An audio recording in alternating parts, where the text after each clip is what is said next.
Welcome back to the BJJ Q&A show where you send in questions and I try to answer them the best I can. My name is Byron, and if you would like to send in a question, send it to BjjBrick@gmail.com. I'm also part of the BjjBrick Podcast, and that's kind of spurred the question this time. So let's get right to the question. Byron, you have interviewed a lot of top-level Jiu-Jitsu players and coaches. What things have you personally taken away from these interviews and incorporated into your training? Some of the biggest takeaways I've had from listening to the BjjBrick Podcast have been keeping a journal, attempting to develop and map out a game plan, maximizing mat time by staying strict during training and keeping banter to a minimum. Thanks. Love the podcast, Matt. Thank you, Matt, for the question. I'm glad you're enjoying the podcast, and hopefully you'll get a kick out of the BJJ Q&A show here. So thanks for sending in the question. I've learned a lot while doing the podcast. I've had chances to do a lot of interviews. We're on show, I think, 130 something by now, and lots of top quality guests that have really helped me out and hopefully helped you out as well. You mentioned that you're keeping a journal, and that's great, and I think that's a really good thing for people to do, to keep track of things. I think it's good for the coaches to keep journals too and organize what their teaching lesson plans are.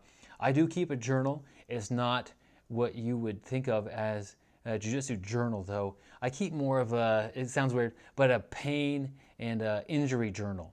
That way, I seem to have the same things pop up to my body again and again, and I'm trying to get a handle of that. And so I'll write down April 3rd, lower back hurt, and then I'll write down, the corresponding week or so that it's hurting me, what helps and what hurts. Does cool help? Does heat help? Where my back is hurting? What ibuprofen help me out, or what I'm doing during this back injury, and then I'll write down maybe April 15th, back feels fine, or 80% back strength, and then I'll kind of forget from there to go from it and continue to update it from there. But by doing this, I'm building like a little log of what's happening to my body long term, because next time I get injured, and I know you've been injured before, it seems like it's taking forever to heal. Well, it gives me a chance to go back and look and remember, because I would forget what I did last time and actually when it was. Maybe I hurt my back twice a year. Maybe I hurt it every 2 years. I don't remember very well about that. And I'll look and say, okay, well, I definitely don't want to put ice on it because last time the ice didn't help it at all. I'm going to try right for heat, or vice versa. And I just have kind of a log on that. Maybe every time my knee gets hurt, it's always my left knee. And I don't realize that because I've never had knee surgery or anything official. But I need to kind of catalog that. So I do keep a journal, and I do think it's smart to keep a training journal. But long term, I'm glad I'm keeping a pain journal that I'll be able to go back and look at as a reference tool, and even other health things I'm putting in there. If I had a week of headaches, or if I got the cold in December, or maybe I get the cold every December. I just don't really realize that, and then also what helps that sort of thing, and get you back on the mat a little quicker. So I think that's one thing, keeping a journal, but it's always been changing, and I do put some training notes in there and try to keep that in there as well. But that's a different part of it. I have a journal and a pain journal, and different pages in it have different things. You also mentioned that you're keeping the banter to a minimum, and you're training as much as you can while you're at class. That's a good thing to do, especially if you're limited on the amount of time you could spend at the class. If you're only able to get in there and train 2 hours, maybe 3 hours a week of actual time, drilling and doing jiu-jitsu, that time is very valuable. Compared to if you're there all the time, well, your time is also very valuable, but people tend to joke around a little bit more. I think I value the banter with my teammates. That's an important thing for me. It helps make it fun. I enjoy it. I'm not just there to get a better arm pro. I've been doing jiu-jitsu since 2002. And I really enjoy the people I train with. So that's an important thing. It's not just about going in there and doing drill, roll as hard as I can, get out of there as soon as I'm done. I really do enjoy the process of getting to know my friends that are on the mat with me. And that's just one of the things that I think keeps me going back. And that's one of the things that maybe I'll go and I'm a little bit banged up and not really roll that hard, but I get to see my friends still. So that's one motivation that maybe we don't share. You also mentioned you map out a game plan. That's a great idea. Just trying to give yourself some organization to your rolling. I think that's one of the biggest things in jiu-jitsu that's happened over the past, 10 or 15 years. People would just go and roll hard. And of course, they would develop game plans and develop things over time. But if you try to actually plan this out, you're gonna pass the guard a certain way, and their arms are going to be defending your pass this particular way to where it's going to set up your next technique. And then, that technique is defended either this way or that way, and you've got a situation for both of those. So I think that developing that game plan long term is a great idea. Don't let yourself be too pigeonholed into always going your game plan. Definitely, I think the game plan is great, but if you don't spend some time outside of it learning different things that you're not really that great at, Jiu-Jitsu can be confusing for you when somebody else hits you with a totally different game plan and you don't have a clue what they're even trying to do. So play around a little bit. I would say spend 80% of your time hammering that game plan. That's the idea of the BjjBrick, is that you develop these bricks, these tools, these weapons that are very devastating to your competitors because they don't even know they're there. They don't know what you're good at usually. And you spend a lot of time developing a good solid brick, a good solid technique, versus playing around and fiddling around with 7 techniques a week, every week for 52 weeks. You're not going to have any of those. None of those will be bricks. They'll all just be piles of dirt that have never been actually made into a strong, solid weapon. So, but I'd say 80% of the time, work on your game plan. Spend about 10 to 20% of your time playing around a little bit, experimenting, finding new things. And a lot of times, once your game plan is really solid, you'll be able to add things into that you wouldn't have guessed would fit well, but you seem to end up there. So the experimentation part is also important. And I've learned that from some guests. It's not all serious all the time, just your game plan. There needs to be that time where you kind of open up your game and look to see what's next. But I feel like I'm not really answering your question that well. You asked me what I've learned.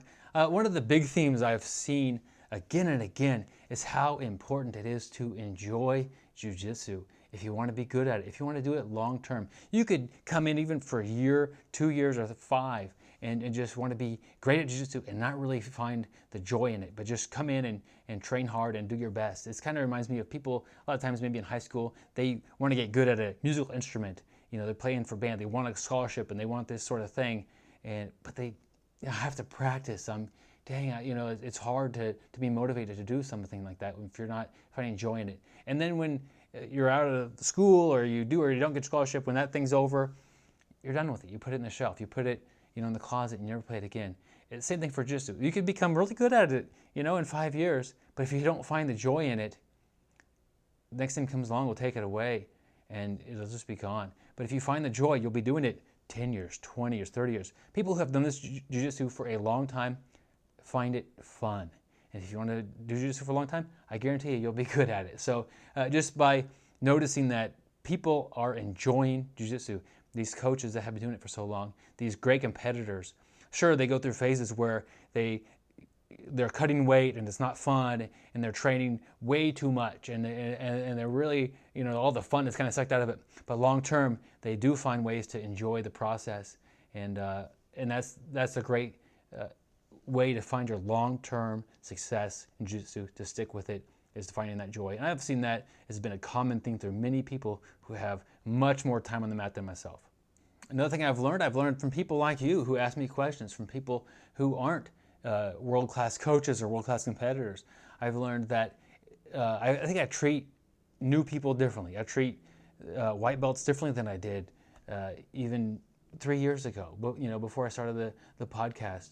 I don't need to take a white belt and tap them out 5 times to show them that Jiu-Jitsu is a great and powerful martial art.